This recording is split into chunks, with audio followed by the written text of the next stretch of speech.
교문리교회 성도 여러분 반갑습니다. 7월 25일 화요일 새벽기도에 오신 것을 환영합니다. 오늘 하루도 예수님을 만나고 주님의 동행하심과 임재의 축복으로 하루를 시작하는 우리 모두가 되기를 간절히 바랍니다. 함께 기도하겠습니다. 하늘에 계신 하나님 아버지, 오늘 이 아침을 깨워주시니 감사합니다.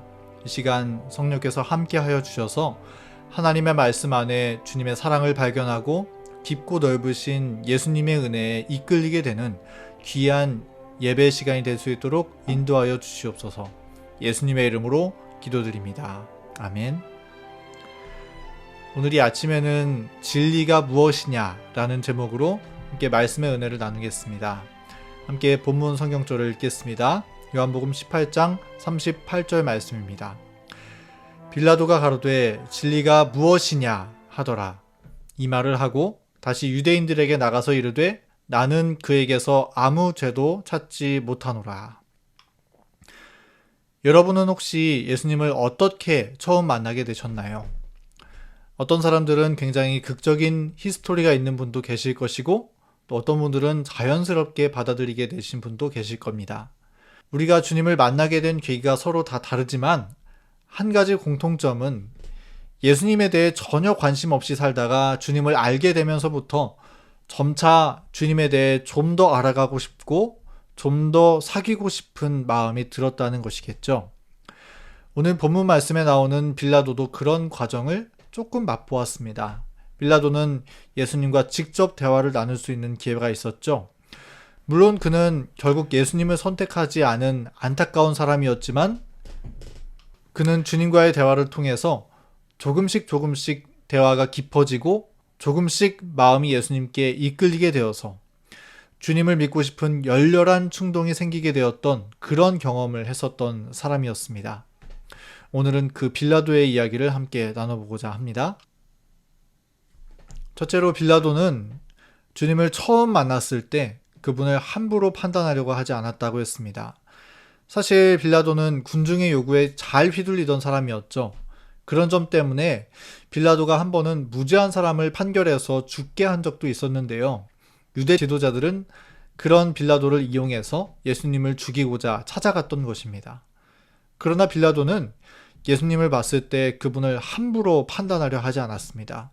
빌라도는 예수님을 특별하게 보았기 때문이었죠. 왜냐하면 얼마 전에 예수님께서 나사로를 살리셨다는 그 이적의 소문을 들었기 때문에, 그래서 그는 조금 떨리는 마음으로 죄수로 붙잡혀온 주님을 맞이하게 되었던 것입니다. 그리고 두 번째 더 나아가서 빌라도는 주님을 계속해서 옆에서 지켜보면서 그분이 죄가 없는 분이라는 사실을 확신하게 되었습니다. 그분을 고소하는 유대인들의 비난에 한마디도 대답하지 않으시는 예수님.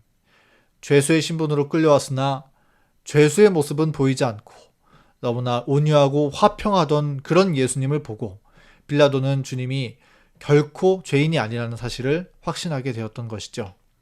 그리고 더 나아가서 빌라도는 예수님과 이렇게 대화하기 시작했습니다. 빌라도가 던진 질문은 이것이었습니다. 내가 유대인의 왕이냐? 여기에서 내가라는 말은 강조형인데요. 이 말은 주님을 신문하기 위한 질문이라기보다는 빌라도가 볼 때 예수님 같은 선하시고 온유하신 분이 이 고소장의 내용처럼 반란을 일으키는 악인이라고 볼 수는 없다라는 것을 또렷하게 확신하는 말이었다고 합니다. 그리고 빌라도는 조금 더 주님과 대화를 이어나갔습니다. 그리고 다시 예수님께 똑같은 질문을 드렸는데요. 이번에 빌라도는 예수님께 그러면 내가 왕이 아니냐라고 재차 질문했던 것입니다. 그리고 예수님의 답변은 내 말처럼 내가 왕이니라, 내가 이를 위하여 났다라고 대답하셨던 것이죠. 빌라도는 이 말씀을 들을 때 그의 마음이 떨렸습니다.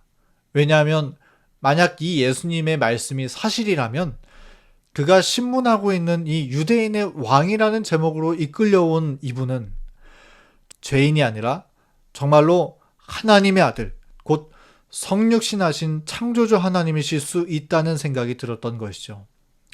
예수님과의 대화로 인해서 그의 마음은 두려워 떨었습니다.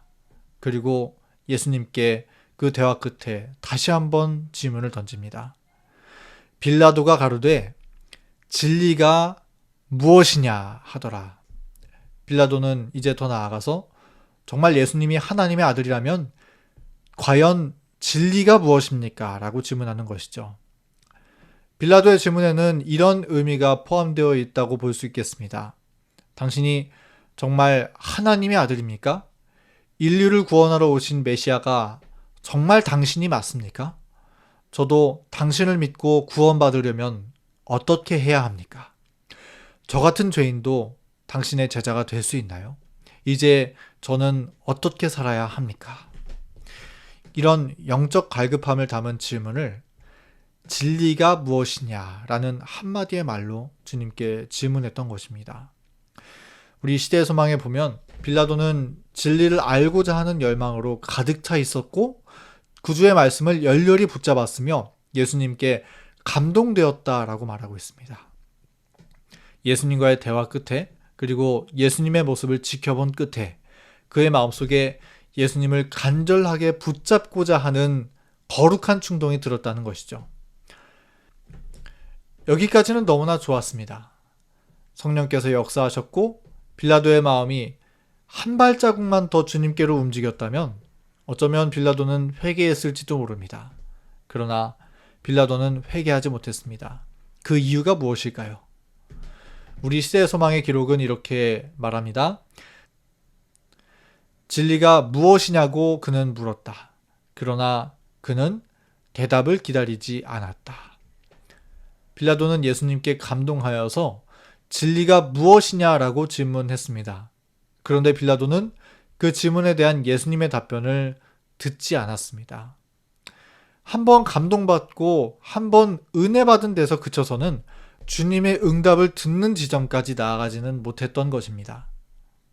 어쩌면 빌라도는 마음 가운데 예수님을 부담스럽게 느꼈을 수 있겠습니다.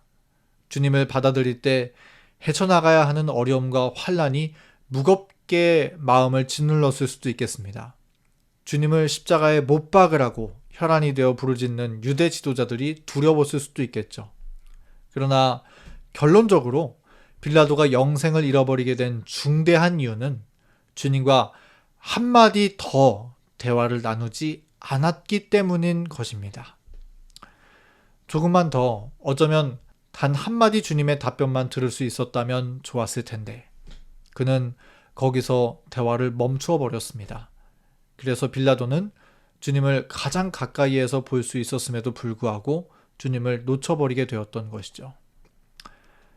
이 빌라도의 이야기를 통해 한 가지 알 수 있는 것은 하나님의 말씀에는 우리의 마음을 믿음으로 끌어당기는 매력이 있다는 것입니다.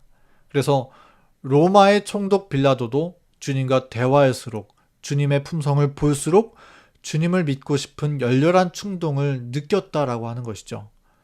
예수님과 대화를 나누면 주님을 더 알아가고 싶고 더 깊이 사귀고 싶은 매력에 이끌림을 받게 됩니다. 그러나 빌라도는 그런 마음을 느꼈음에도 불구하고 주님께 한 발짝 더 나아가기를 주저했습니다. 조금 진리를 맛보고 조금 은혜를 느껴본 것뿐 그 이상으로 나아가지 않았습니다. 그래서 영생을 잃어버리게 된 것이죠. 사랑하는 교문이교회 믿음의 가족 여러분, 빌라도가 그랬던 것처럼 우리 주님과 대화할 수 있는 시간과 기회를 우리는 허망한 일에 빼앗기지 않게 되기를 간절히 바랍니다. 우리는 날마다 예수님과 나누는 믿음의 대화를 결코 멈추지 않게 되기를 간절히 바랍니다. 주님께 드리는 기도를 결코 쉬지 않게 되기를 간절히 바랍니다.